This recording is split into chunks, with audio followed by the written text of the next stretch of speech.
Before we start, please check out our new podcast, Good Sleep. Have you ever noticed how a calm mind can really set the stage for a good night's sleep? That's the idea behind our new podcast, Good Sleep.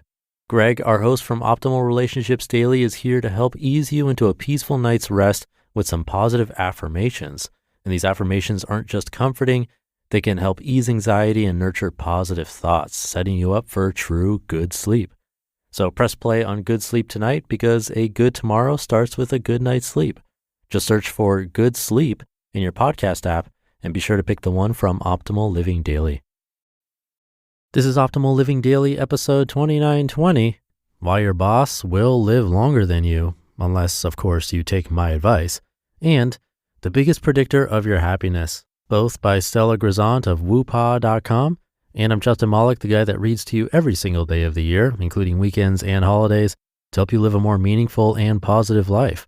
2 posts today, both from Stella of Woopaah. So let's get right to them as we optimize your life. Why Your Boss Will Live Longer Than You, unless, of course, you take my advice, by Stella Grizont of Woopaah.com. I just bought a new shoe rack from Bed Bath & Beyond and got so excited at the thought of seeing my heels all in a row, so much so that I began to laugh at just how much this meant to me. But then I hearkened back to what I learned in grad school and realized how this tidy endeavor signifies much more than my Ms. Wannabe Anally Organizedness.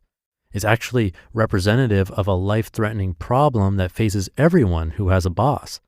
What we're talking about here, people, has been the root of wars, of struggle, of heartache, physical and emotional, and of premature death for as long as we can remember, or at least since the famous 1967 Whitehall study proved it so. What we're talking about here, people, is the desire for control. According to the 2 very famous studies, Whitehall 1 and Whitehall 2, one's rank in class, status, or hierarchy at work or in life have a dramatic influence on lifespan. Who do you think lives longer, a busy CEO or her secretary? I guess my post title gives it away, but keep listening.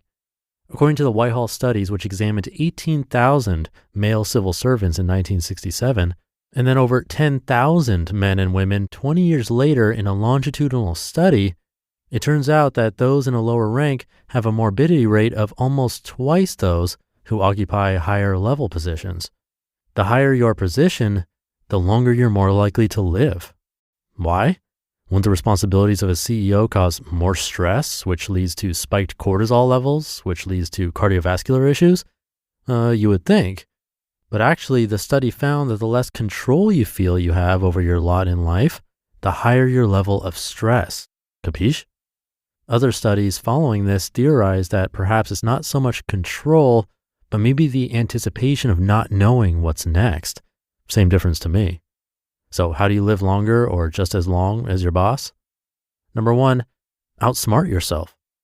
Accept that you don't have control over the events in your life, because you really don't, and that the only thing you can control is your reaction and thought in regards to events that you can't control.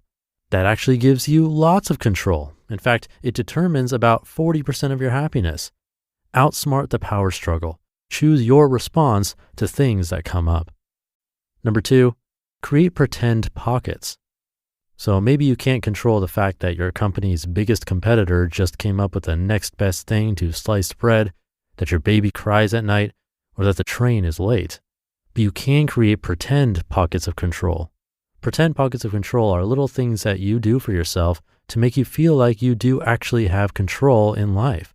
This could be making sure you get to the gym no matter what every morning, or it can be eating healthy, or it can be organizing your shoe closet. Number 3, accept it all, but create with intention. This means accept whatever comes your way as information and an opportunity to create something new and better if what you got wasn't exactly what you wanted. For example, you thought he was the one, but getting dumped over lunch might mean he's not. Accept that. Learn from the information you gathered during the relationship and continue to intend on finding love, but the kind that actually does X, Y, and Z. This also means forgiving yourself. Like if your pretend pocket is going to the gym every morning and you don't make it this week, accept that other things got in the way and continue to intend on a healthy lifestyle Start going again tomorrow. And now that we're all worked up, or at least I am, I'll have to write next about just how positive it is to be out of control sometimes. We'll save for later.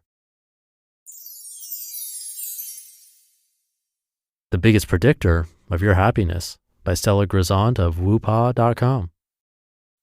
Hey there, I'm writing you from sunny Miami Beach on vacation with my family, my hubby, Lenore, my parents, and in-laws. Traveling with Lenore, my 6-month-old daughter, certainly isn't easy or restful, and I think I'll need another vacay just to recover from this one. That said, even though I may be tired, it's weeks like these that fuel my overall happiness. In fact, according to research, that's just about true for everyone. According to John Cacioppo, the author of Loneliness, Human Nature, and the Need for Social Connection, it's our relationships that are the biggest and most critical predictor of our happiness, above and beyond increased pay, success, and even our health. So chew on this. Since we tend to spend more time with the people we work with than our loved ones, ask yourself, how might I better connect with those I collaborate with each day? Here are a few instant ways to enhance your relationships at work and your own happiness. Number 1, instead of the standard, how are you? Ask, hey, so what's been the highlight of your day so far? This may lead to a more meaningful conversation where you discover something new about one another. Number 2, next time someone does a great job, avoid just saying, great job. Instead, point out what specifically you admire about their efforts. For example, you presented with such confidence and ease. I liked how you kept your slides simple so I could just focus on your message. And number 3, write an unexpected gratitude letter. If there is someone at work who you greatly appreciate, take the time to explicitly share how they impact you. This may very well be one of the most meaningful things either of you experience on the job. It can be very powerful if heartfelt. You just listened to the post titled, Why Your Boss Will Live Longer Than You, unless, of course, you take my advice, and The Biggest Predictor of Your Happiness, both by Stella Grizont of Woopaah.com.